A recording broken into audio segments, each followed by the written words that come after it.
Secretary of Defense Jim Mattis speaks at a press conference at the end of the NATO Defense Ministers' meeting at NATO headquarters in Brussels, Belgium. Photo: Julian Warren and EPA.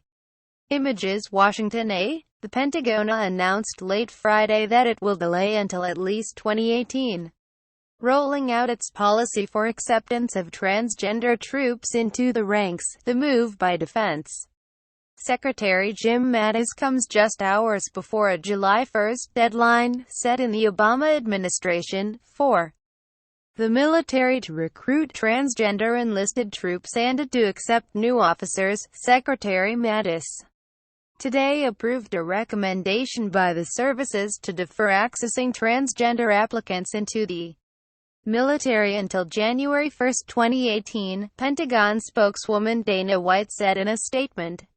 The services will review their accession plans and provide input on the impact to the readiness and lethality of our forces. In May, Deputy Defense Secretary Robert Work had ordered the armed services to advise him of their plans to meet the deadline, or advise him of concerns about how accepting new transgender troops could affect the military's readiness to fight.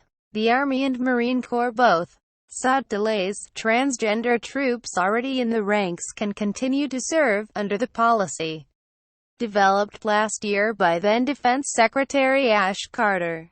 Mattis has made clear that the military's readiness to fight is his top priority. Read more. Decision to start or delay transgender troop policy rests with Defense Chief Jim Mattis. Army orders soldiers to undergo training to accept transgender troops, but the lack of a policy to accept new transgender troops already has caused problems.